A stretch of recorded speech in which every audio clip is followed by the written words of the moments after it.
تو ایسی صورتحال میں یہ منصوبے جو ہیں یہ آیا کہ آئندہ حکومت اگر نون لیگ کی پنجاب میں حکومت بنتی ہے تو کیا یہ منصوبہ جات اسی طرح جاری رہیں گے؟ پھر اس کے ساتھ ساتھ جو آپ کے پبلک سے جڑے ہوئے منصوبے ہیں، حکومت تو بالکل ان کو بھی کہتی ہے کہ یہ منصوبے جو ہیں ان کے بغیر ترقی کا راستہ جو ہے اس پہ گامزن نہیں ہوا جا سکتا۔ اچھا، اس میں ایک اور بڑی اہم چیز ہے جو میں ڈسکس کرنا چاہوں گا کہ یہ منصوبے ضرور بننے چاہیے، ترقی کی ایک راہ ہوتی ہیں، لیکن اوور آل آپ دیکھیں، آپ میں ہم سب لوگ جو رضوان صاحب بھی، ہم یہاں لاہور کے رہنے والے ہیں، شہری ہیں یہاں کے، 5-6 سال سے جتنی کنسٹرکشن اس شہر میں ہو رہی ہے، ایسا لگتا ہے کہ لاہور کے باہر، راوی کے باہر تو ایسے لکھوا دینا چاہیے کہ لاہور زیر تعمیر ہے۔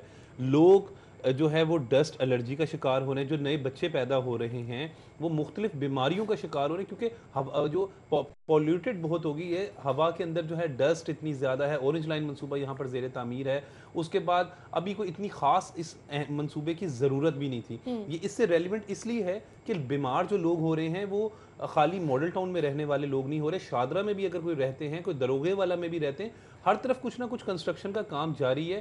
تو آپ یقین کریں لوگ بیمار ہو رہے ہیں، پریشان ہو رہے ہیں۔ خبر کے مطابق بات کریں، منصوبوں کے مطابق بات کریں تو ٹھیک ہے جی، گلبرگ سے فیروز پور روڈ سے ملتان روڈ سے اس کا تیسرا فیز جو ہوگا وہ بند پار تک جائے گا، لیکن ضرورت ہے۔ پہلا کویسچن یہ ہے کہ پہلی پرائیورٹی تو صحت ہونی چاہیے۔ لوگ بیمار ہو گئے ہیں، لوگ یہاں پہ اچھا، اگر ہم صحت، ایجوکیشن اور اس طرح کے ایشوز کو چھوڑ بھی دیں اور ہم صرف اس منصوبے کی بات کریں تو کیا واقعی یہ وقت کی اہم ضرورت ہے کہ گلبرگ موٹر وے تک ایلیویٹڈ ایکسپریس وے بنایا جائے جس پر 23 ارب روپے خرچ کیا جائے؟ دیکھیں یہاں پہ لوگ جو ہیں وہ وینٹیلیٹرز نہ ہونے سارے کی وجہ سے منصوبے جو ہیں آپ بنا رہے ہیں کہ ٹریفک کو کنٹرول کرنے کے لیے اور لوگوں کو ایک بہترین جو ذرائع ہیں آمد و رفت کے وہ فراہم کرنے کے لیے، لیکن آپ کی لیک آف پلاننگ جو ہے وہ ہر پوائنٹ پر، ہر سٹیپ پر نظر بھی آتی ہے۔ رضوان صاحب یہیں سے بات کا سلسلہ آگے بڑھائیں گے اور ابھی یہاں پر ایک بریک لیں گے، آپ ہمارے ساتھ ہی رہیے گا۔ گفتگو کا سلسلہ ہم آگے بڑھائیں گے اور اگلی خبر کی طرف چلیں گے۔ ایک جانب ہم لیڈ سٹوری ڈسکس کر رہے تھے کہ گلبرگ تا موٹر وے ایلیویٹڈ ایکسپریس وے پر 15 مارچ سے کام شروع ہو جائے گا۔ یہ تو دیکھنا ہوگا پلاننگ کس طرح سے کی جاتی ہے اور کس طریقے سے اس کو آگے لے کر چلا جاتا ہے۔ اگلی خبر، آرمی چیف کی زیر صدارت کل لاہور میں اجلاس ہوا ہے اور دہشت گردوں کے خلاف آپریشن شروع کرنے کا فیصلہ کیا گیا ہے، اور ساتھ ہی ساتھ جو پنجاب کی جانب سے رینجرز کی تعیناتی کی سمری بھجوائی گئی تھی وہ وفاق کو موصول بھی ہو گئی۔ جی رضوان صاحب کیا کہیں گے؟ سیکیورٹی کنسرنز کے حوالے سے کل آرمی چیف بھی یہاں پر موجود تھے، ایک اعلیٰ سطح کا اجلاس ہوا جس میں یہ فیصلہ کیا گیا کہ آپریشن جو ہے وہ اب شروع کیا جائے گا دہشت گردوں کے خلاف۔ دیکھیں اتنی زیادہ فورسز ہیں ہمارے پاس، پیروز بن گئی، ڈالفن بن گئی، ایلیٹ بنی، اس سے پہلے پولیس آلریڈی موجود تھی۔ اگر پولیس کو حکمرانوں نے صرف ذاتی استعمال کے لیے نہ رکھا ہوتا تو شاید پولیس بڑے بہتر انداز میں پرفارم کر سکتی تھی۔ یہ حکمرانوں کی غفلت ہے کہ ساری پولیس جو ہے آپ نے وی وی آئی پیز کی سیکورٹی پہ لگائی ہوئی ہے، ساری پولیس آپ نے مالٹون میں بٹھائی ہوئی ہے، آپ نے پولیس رائیونڈ میں بٹھائی ہوئی ہے، اسی طرح جیو آرز میں بٹھائی ہوئی ہے۔ جو وی وی آئی پیز ہیں ان کی سیکورٹی پہ آپ کا اتنا کنسرن ہے، آپ نے ساری پولیس جو اچھے ٹرینڈ لوگ ہیں آپ نے سارے ان کے ساتھ لگا دی ہے، لیڈ کو آپ نے انگیج کر دیا ادھر وی وی آئی پیز کے اوپر۔ اب دیکھیں جب وزیر اعلیٰ پنجاب نے کہیں گزرنا ہوتا ہے تو ایک کھیپ ہوتی ہے پولیس اہلکاروں کی جو کہ راستوں میں کھڑے ہوتے ہیں، صبح سے لے کے شام تک وہ وہاں پہ کھڑے رہتے ہیں۔ اگر ان کے ساتھ ہی کسی اور ان کی جو فیملی ممبرز نے بھی گزرنا ہو تو ٹھیک ٹھاک پروٹوکول لگتا ہے، اور اس کے بعد ایک پولیس کی وہاں پر جو تعداد موجود ہوتی ہے وہ یہ کون ذمہ دار ہے؟ پھر اگر پولیس جون سی ہے وہ پروٹوکول ہی دیتی رہے گی تو پھر عوام کی حفاظت کیسے ہوگی؟ اور پھر یہ پوائنٹ بالکل ٹھیک ہے کہ جو قابل آفیسرز ہوتے ہیں وہ ماڈل ٹاؤن 180H یا وزیر اعظم یا محمد نواز شریف کے گھر کے باہر ہم اکثر دیکھتے ہیں کہ 2-4 کلومیٹر پہلے سے جو ہے وہ پولیس کے وہاں پر جو ہے آپ کو ناکے دکھائی دینا شروع ہو جاتے ہیں، چیکنگ پوائنٹس بننا شروع ہو جاتی ہیں۔ تو یہ بڑا اہم اور وہ سارے تنخواہ تو لیتے ہیں سرکاری خزانے سے لیکن اور کھانا کھاتے ہیں اپنے گھروں سے۔ چلیں یہ تو پولیس فورسز کی بات ہو گئی، لیکن اب جو ہے وہ باقی جو فورسز ہیں جیسے آرمی ہے، جیسے رینجرز ہیں، جیسے فضائیہ ہے، وہ تمام ان آپریشن میں حصہ لیں گے۔ ملک بھر میں آپریشنز کیے جائیں گے، ایون لاہور میں بھی، اور یہ کہا جا رہا تھا کہ جو رینجرز آپریشن ہوگا اس میں فوج بھی حصہ لے گی، اس میں فضائیہ بھی حصہ لے گی، اور دہشت گردوں کے خلاف بالکل بلا امتیاز کارروائی کی جائے گی، اور نیشنل ایکشن پلان کے اوپر جو کہا جا رہا ہے کہ عمل درآمد جو ہے وہ مکمل کیا جائے گا۔ تو آئی تھنک یہ ایک اچھی چیز ہے کیونکہ ملک میں جس طرح سے دہشت گردی کی ایک لہر چل رہی تھی، لاہور بھی اس کا نشانہ بنا، سو اس کے پاکستان پہ جب بھی کبھی کوئی مشکل وقت آتا ہے، چاہے وہ 65-71 کی بات ہو، تو ہمیشہ پاک فوج ہی وہ ہوتی ہیں جو آگے بڑھتے ہیں، ان کے بہادر افسران، اور آگے بڑھ کر جو ہے وہ اپنے فرائض انجام دیتے ہیں۔ ایک دفعہ پھر اب آبویسلی جو حالیہ دہشت گردی کی لہر ہے جس میں ہمارے کئی بہادر پولیس کے آفیسرز اور شہری جو جو ہے وہ شہید ہو گئے. تو اب جو ان کا ایک نیٹ ورک توڑنے کے لیے فیصلے کیے گئے ہیں, ایپکس کمیٹی کا بھی جیسے اجلاس ہوا, کل جیسے چیف آف آرمی اسٹاف کی زیر صدارت اجلاس ہوا, نیا ایک آپریشن لانچ کرنے کا فیصلہ بھی کیا گیا ہے کہ دہشت گردوں اور ان کے سہولت کاروں کو کہیں پر بھی نہیں چھوڑا جائے گا. اس میں میں سمجھتا ہوں کہ بہت اچھا انیشیٹو ہے, لیکن ہم شہریوں کو, جو لوگ بھی دیکھتے ہیں, ان لوگوں کو بھی اپنا پازیٹیو کردار. کچھ چیزیں اس طرح سے ہو رہی تھیں, جیسے اب مکمل اختیارات دینے کی منظوری دے دی گئی ہے 60 دن کے لیے رینجرز کو, کیونکہ اگر جو سہولت کار پکڑا گیا, آپ دیکھیں وہ 2001 سے یہاں پر مقیم تھا اور کاروبار کر رہا تھا, تو اس کا مطلب کہ یہاں پر بہت سی ایسی جڑیں اور روٹس افغان موجود ہیں. مہاجرین کے حوالے سے میں آپ کو بتاؤں کہ ان لوگوں کو ہمیں پالیسیز جس طرح فیصلہ بھی ہو چکا ہے, اب یہ دیکھنا ہوگا کہ ایک تو ان کو مہربانی کی کہ یہاں پہ گھر, یہاں پہ رہنے کے لیے جگہ دی, سارے نہیں لیکن کچھ انہی میں لوگ موجود ہیں جو یہاں پر خود کا حملہ کرتے ہیں یا تخریب کاری کرتے ہیں, اور ان کے چہرے پہ اگر آپ دیکھیں تو شرمندگی کا بھی ایک تاثر نہیں ہوتا کہ وہ انسان کی شکل میں جو درندے ہوتے ہیں اور ہمارے ملک میں ہی آ کے, ہمارے شہر میں رہ کے ہمیں ہی ٹارگٹ کرتے ہیں. اس سے بڑا ظلم کوئی اور ہو سکتا ہے؟ تو افغان مہاجرین کو بھی سوچنا چاہیے کہ ان کی صفوں میں جو کالی بھیڑیں ہیں ان کو خود آئیڈینٹیفائی کرنا چاہیے. فوج کی جانب سے آپریشن ایک اچھی بات ہے, دہشت گردوں اور ان کے سہولت کاروں کا مکمل خاتمہ ہوگا, تبھی یہ ایک پرامن ملک بن سکے گا. بالکل صحیح کہا آپ نے. اگلی خبر کی طرف چلیں گے رضوان صاحب. اگلی خبر ہماری, واسا سیلز ٹیکس کی مد میں 85 کروڑ کا نادہندہ, ایم ڈی واسا کو نوٹس جاری کر دیا گیا ہے. ایک تو ایسے ہی کہا جاتا ہے کہ واسا خسارے میں جا رہا ہے, اس کا کوئی پروفٹ نہیں ہوتا, اور اب جو ہے وہ نادہندگی کی بات کی جائے تو سیلز ٹیکس بھی ادا نہیں کرتی. وہ واسا لیسکو کا بھی نادہندہ ہے, وہ سوئی گیس کا بھی شاید نادہندہ ہو. اب سیلز ٹیکس کی مد میں بھی 85 کروڑ روپے کا نادہندہ ہے. سیمل دیکھیں, واسا میں ڈیزل کی کروڑوں روپے کی چوری کے کیسز جو ہیں وہ اینٹی کرپشن میں زیر التوا ہیں اور بڑے عرصے سے وہاں پہ سرد خانے میں پڑے ہوئے ہیں. جی, اس میں ان کے ایس ڈی اوز نے کروڑوں روپیہ جو ہے وہ اڑا دیا, اور وہ عوام کا پیسہ جو ہے اپنے گھروں میں لے گئے. ان کو کسی نے بلایا تک نہیں, پوچھا نہیں. ایف آئی آرز ہوئیں, اس کے بعد وہ ایف آئی آرز جو ہیں وہ سرد خانے میں ڈال. آج بھی وہ ایس ڈی او جو ایکسچینج کے عہدے پر اسی طرح کام کر رہے ہیں اور اسی طرح پیسے بنا رہے ہیں وہاں بیٹھ کے. واسا کے خسارے میں جانے کی بنیادی وجہ بھی یہی ہے کہ وسائل کا بے دریغ استعمال ہو رہا ہے. لوگ اپنے گھروں کو جو ہے وہ پیسہ اٹھا کے وہاں پہ بھر رہے ہیں, لیکن ان کی اکاؤنٹیبلٹی کا عمل جو ہے وہ بالکل نظر نہیں آ رہا کہیں پہ بھی.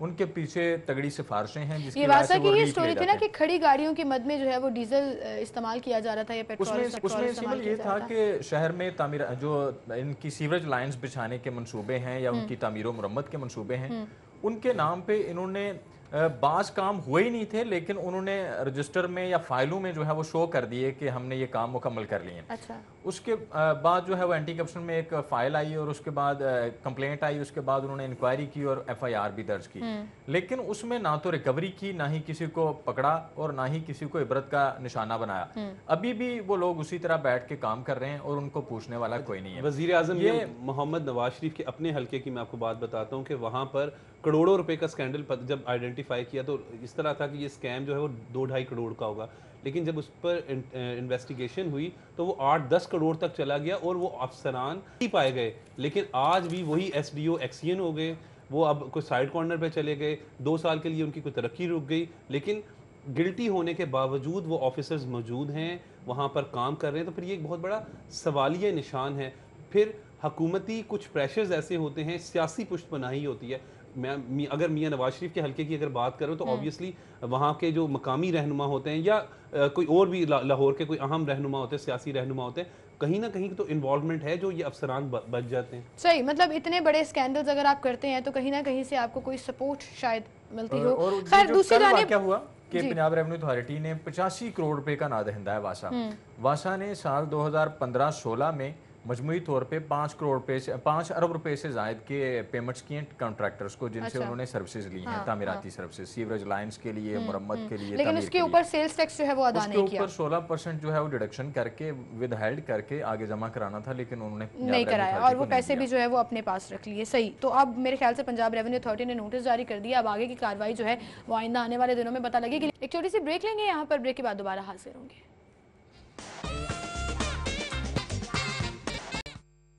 ویلکم بیک ناظرین. گفتگو کا سلسلہ ہم آگے بڑھائیں گے اور ہم بات کریں گے ینگ ڈاکٹرز کی ہڑتال کی. علاج نہ ہونے سے ایک بیچارہ مریض جاں بحق ہو گیا. ایمرجنسی بند ہے, آج تیسرا روز ہے. او پی ڈی بھی بند رہی, مریض خوار ہو رہے ہیں اور اوپر سے دھمکی دی جا رہی ہے کہ اگر 48 گھنٹے تک ان کے مطالبات نہ مانے گئے تو تمام پنجاب بھر کے ہسپتالوں میں او پی ڈیز جو ہیں وہ بند کر دی جائیں گی. رضوان صاحب کیا کہیں گے آپ اس پر؟